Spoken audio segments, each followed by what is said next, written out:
Bismillahirrahmanirrahim. Assalamualaikum warahmatullahi wabarakatuh. Alhamdulillahirabbil alamin wa bihi nasta'in wa ala umurid dunya waddin. Assalatu wassalamu ala asrofil anbiya'i wal mursalin sayyidina wa maulana Muhammadin wa ala alihi wa sahbihi ajma'in, amma ba'du. Bagaimana kabarnya hari ini? Alhamdulillah, semoga hari ini kita selalu sehat dan dalam lindungan Allah Subhanahu wa taala. Oke, hari ini kita bertemu kembali pada mata pelajaran pendidikan agama Islam. Hari ini kita akan membahas tentang iman kepada kitab-kitab Allah. Nah, sebelum Ibu menjelaskan pengertian iman kepada kitab-kitab Allah, marilah kita bersama-sama berdoa agar ilmu yang kita pelajari mendapat barokah. Bismillahirrahmanirrahim. Rabbi zidni ilma warzuqni fahma. Oke, pertama Ibu akan menjelaskan tentang kompetensi dasar yang ingin kita capai, kompetensi dan tujuan pembelajaran yang ingin kita capai. Yang pertama, kompetensi dasar meyakini adanya kitab-kitab suci Allah Subhanahu wa taala. Yang kedua, peduli kepada orang lain dengan saling menasehati sebagai cerminan beriman kepada kitab-kitab Allah Subhanahu wa taala. Yang ketiga, menganalisis makna iman kepada kitab-kitab Allah Subhanahu wa taala.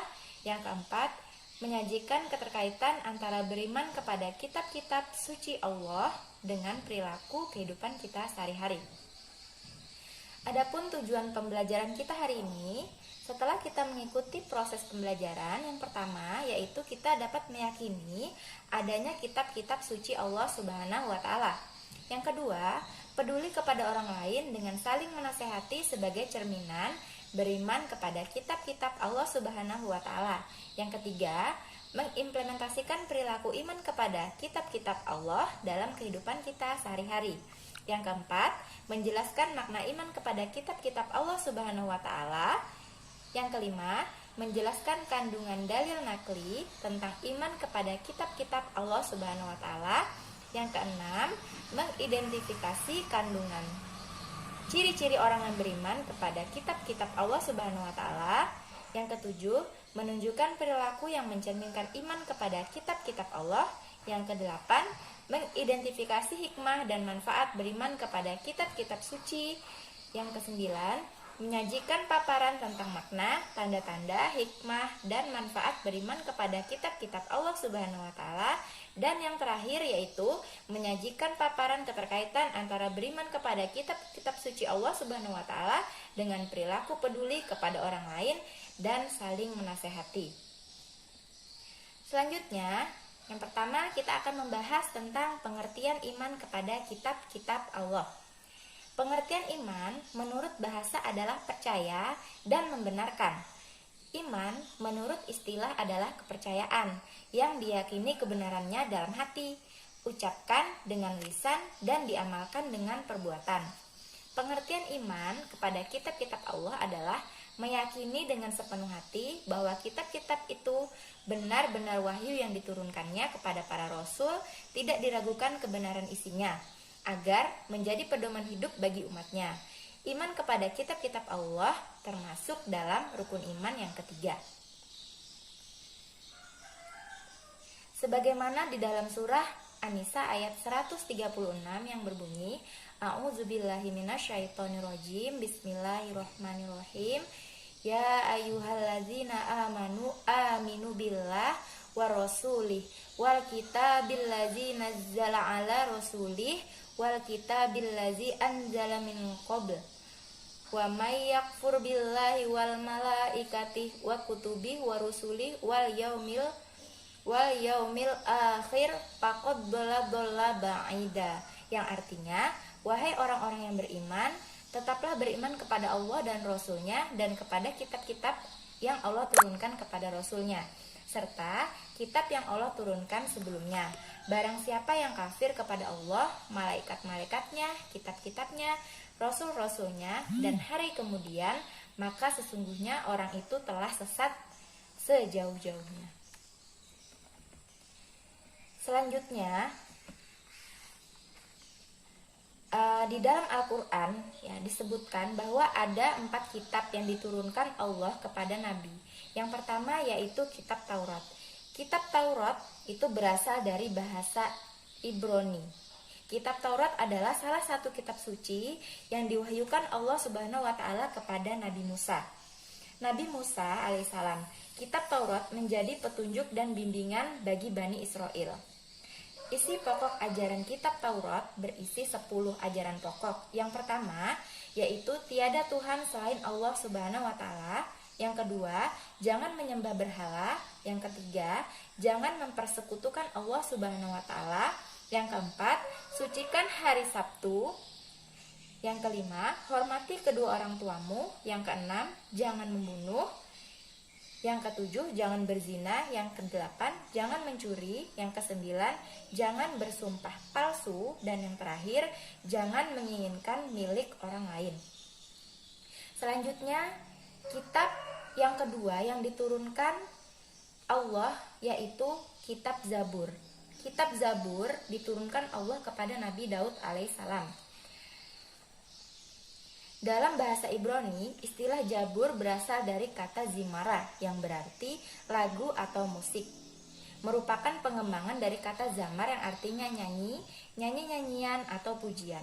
Kitab Zabur berisi kumpulan ayat-ayat yang dianggap suci. Ada 150 surah dalam kitab Zabur yang tidak mengandung hukum-hukum tetapi hanya berisi nasihat-nasihat, hikmah, pujian, dan sanjungan kepada Allah Subhanahu wa taala.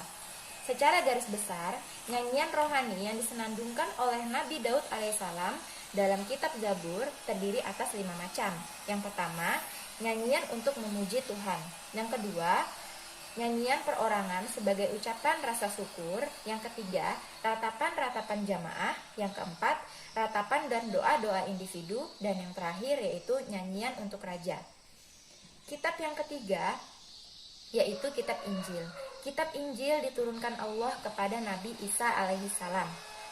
Kitab Injil diturunkan kepada Nabi Isa memuat keterangan-keterangan yang benar dan nyata, yaitu perintah Allah Subhanahu wa taala agar manusia mengesahkan dan tidak menyekutukannya dengan suatu apapun.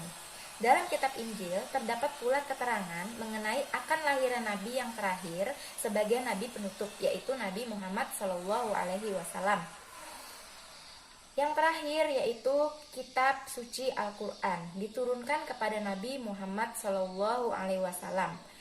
Wahyu yang terakhir turun dalam kitab Al-Quran ini adalah surah Al-Ma'idah ayat 3. Ayat tersebut turun pada tanggal 9 Dzulhijjah tahun 10 Hijriah di Padang Arafah, ketika Nabi Muhammad SAW sedang menunaikan haji wada, haji perpisahan. Beberapa hari sudah menerimanya wahyu tersebut, Nabi Muhammad SAW wafat. Selanjutnya kita akan membahas tentang nama-nama lain dari Al-Quran. Nah, nama-nama Al-Quran itu sangat istimewa. Nama Al-Quran terdiri atas 5. Yang pertama yaitu Al-Huda. Al-Huda itu artinya adalah sebagai petunjuk seluruh umat manusia. Yang kedua yaitu Al-Furqan. Artinya Al-Quran sebagai pembeda antara yang baik dan yang buruk. Yang ketiga Asyifa. Artinya Al-Quran sebagai penawar atau obat. Yang keempat Az-Zikir, yang artinya Al-Quran sebagai peringatan adanya ancaman dan balasan. Yang kelima Alkitab, artinya Al-Quran adalah firman Allah Subhanahu wa taala yang dibukukan. Selanjutnya kita akan membahas tentang keistimewaan yang ada di dalam Al-Quran. Keistimewaan kitab suci Al-Quran adalah yang pertama, Al-Quran itu sebagai petunjuk dan rahmat bagi orang-orang yang beriman dan bertakwa. Yang kedua, sebagai informasi kepada setiap umat bahwa Nabi dan Rasul terdahulu mempunyai syariat atau aturan dan caranya masing-masing dalam menyembah Allah Subhanahu wa taala. Yang ketiga, Al-Quran sebagai kitab suci terakhir dan terjamin keasliannya. Yang keempat, Al-Quran tidak dapat tertandingi oleh ide-ide manusia yang ingin menyimpangkannya. Yang kelima, membaca dan mempelajari isi Al-Quran merupakan ibadah. Nah, umat Islam wajib mengimani dan mempercayai isi Al-Quran karena Al-Quran merupakan pedoman hidup umat manusia, terlebih lagi pedoman hidup umat Islam. Apabila kita tidak mengimani dan mengamalkannya, kita termasuk orang-orang yang ingkar atau kafir. Cara mengamalkan isi Al-Quran adalah dengan mempelajari cara belajar mengajinya mulai dari Iqra, Qiraati, atau yang lainnya. Kemudian mempelajari artinya, menganalisis isinya, dan mengamalkannya. Alhamdulillah, selesailah hari ini pembahasan kita mengenai iman kepada kitab-kitab Allah Subhanahu wa Ta'ala. Baiklah, sebelum kita menutup pelajaran kita hari ini, marilah kita bersama-sama berdoa agar ilmu yang tadi kita pelajari dapat bermanfaat. Bismillahirrahmanirrahim. Subhanakallahumma wa bihamdika asyhadu alla ilaha illa anta wa astaghfiruka wa atubu ilaik. Salah hilap mohon maaf. Wallahu muwaffiq ila aqwamit thoriq. Wassalamualaikum warahmatullahi wabarakatuh.